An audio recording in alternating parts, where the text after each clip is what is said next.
Before dawn on 5 July 1943, Operation Citadel moved from maps, arguments, and preparations into violence.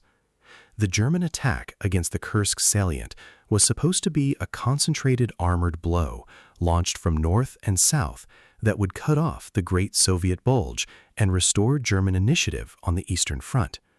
But the first hours already revealed the central truth of the campaign. This would not be a clean armored thrust into surprise and open country. It would be a collision between German offensive power and a Soviet battlefield deliberately built to absorb it. Kursk stands out in the history of armored warfare because the opening day showed how quickly the grand language of breakthrough can become the practical struggle of mines, artillery, engineers, stalled vehicles, frightened infantry, and time slipping away. If you would like to move beyond the podcast, you can see my available books at militaryauthor.me. And at trackpads.com, you will find magazines and galleries with hundreds of thousands of photos and videos to explore. The Germans did not begin against an unaware enemy. Soviet commanders had expected the offensive and had spent months preparing the salient as a defensive system in depth. In some sectors, Soviet artillery opened before the German assault, firing into suspected assembly areas and routes forward. The effect of this preemptive fire has sometimes been overstated because it did not stop the German attack before it began. But it did matter as a sign of the larger reality. The Germans were entering a battle whose outline the Soviets had anticipated. From the first moments, the attackers were not simply advancing into space, they were advancing into a prepared answer. The German opening also depended on artillery and air power. Before the tanks could move, guns and aircraft tried to disrupt Soviet forward positions, smash trenches, suppress anti-tank weapons, and shake the defenders before the assault troops reached them. In theory, this was the beginning of a combined arms sequence. Fire would weaken the defense, engineers would open paths, infantry and armor would advance together, and mobile formations would exploit whatever gap appeared. But theory had to survive contact with a defense arranged in layers. A bombardment could damage a trench line without eliminating the next one. Aircraft could strike visible targets without clearing every minefield or hidden gun. The first day at Kursk became a test of whether German coordination could create momentum faster than Soviet depth could consume it. In the north, General Walter Model's Ninth Army attacked from the Orel region toward the northern shoulder of the salient. Its task was essential because the northern arm of the pincer had to push southward if the encirclement was to close. Model's forces were experienced and dangerous, but they faced a sector that Soviet commander Konstantin Rokossovsky had prepared with great care. The ground ahead was not merely defended, it had been organized to make movement difficult. Mines covered likely approaches. Anti-tank guns waited behind concealment and prepared fields of fire. Soviet infantry held trench systems and fortified villages that German tanks could not simply bypass. The opening northern assault therefore moved quickly from offensive confidence into a hard fight for lanes, positions, and yards. In the south, the attack had a different rhythm. German armored forces under Field Marshal Erich von Manstein's Army Group South, including Hermann Hoth's 4th Panzer Army and Army Detachment Kempf, struck from the Belgorod and Kharkov area into the southern shoulder of the salient. This was the more dangerous sector for the Soviets because the Germans had powerful armored formations and more room to create a deeper penetration. Yet even here, the first day did not produce the kind of clean rupture German planners needed.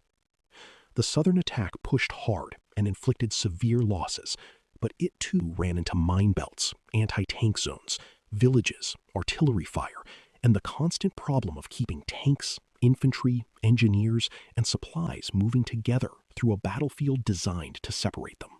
Mines were among the first enemies German armor encountered, and they changed the meaning of speed. A minefield does not need to destroy an entire armored battalion to slow an offensive. One disabled vehicle can block a lane, A few explosions can force a column to halt while engineers work forward under fire. Tanks waiting behind the lead vehicles burn fuel, lose formation, and become easier to observe and target.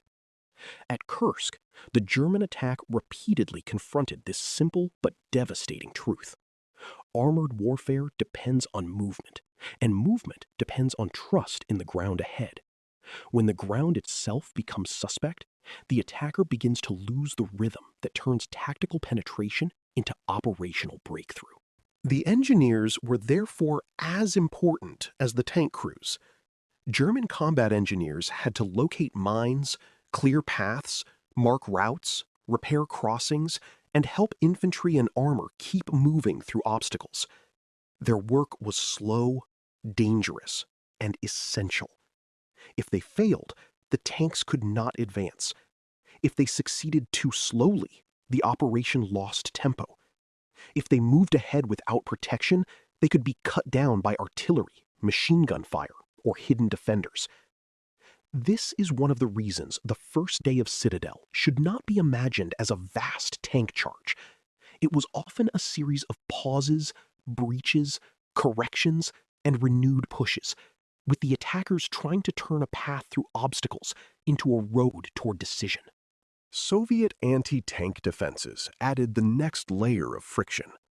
Guns were placed to cover likely approaches, road exits, slopes, and gaps between settlements. Some were destroyed by German fire, and some were overrun. But others survived long enough to break up attacks, force German vehicles to turn, and expose weaker angles. Soviet gunners did not need to win fair duels against every German tank from the front. They needed to operate inside a defensive system that slowed targets, created flank shots, and brought artillery or reserves into play.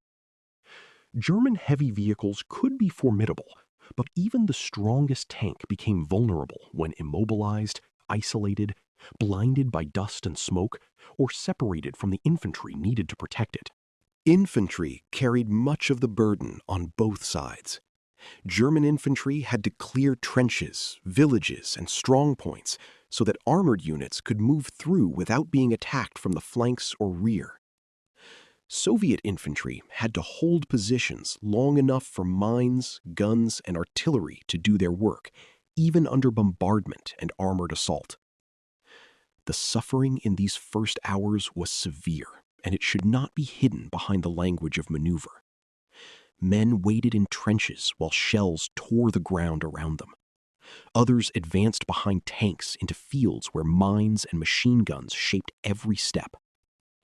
Kursk was famous for armor, but the opening day showed again that tanks rarely fight alone, and that infantry often pays the closest price for armored plans.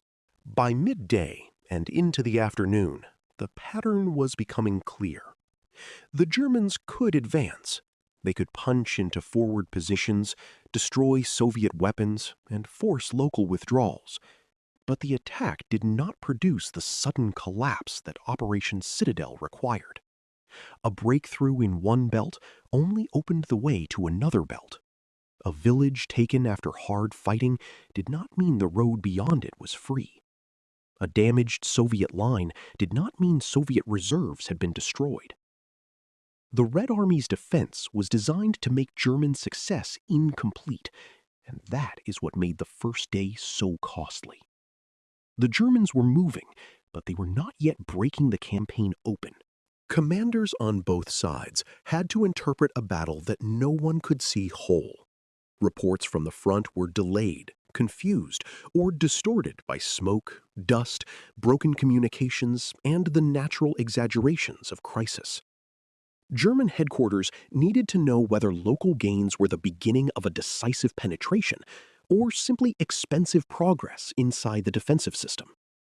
Soviet headquarters needed to know where the main blow was falling, which sectors could hold, and when reserves should be committed. This uncertainty is central to armored warfare.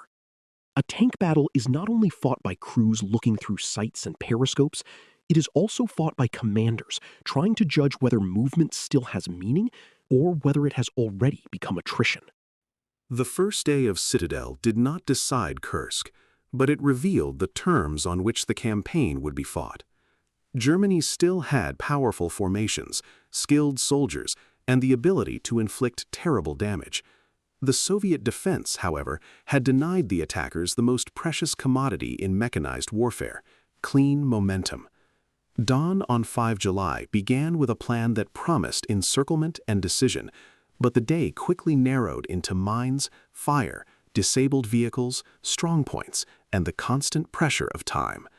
That is why the opening day matters so much. It showed that Kursk would not be won by the side with the most dramatic armored image, but by the side whose system could impose its rhythm on the battle. On 5 July, the Germans attacked, but the Soviets had already shaped the ground on which that attack had to live. You've been listening to Famous Tank Battles. These battles were never just about machines.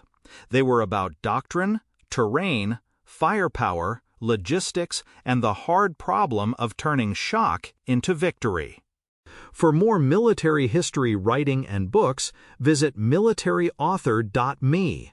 And for magazines, podcasts, and a massive archive of military photos and video, visit trackpads.com.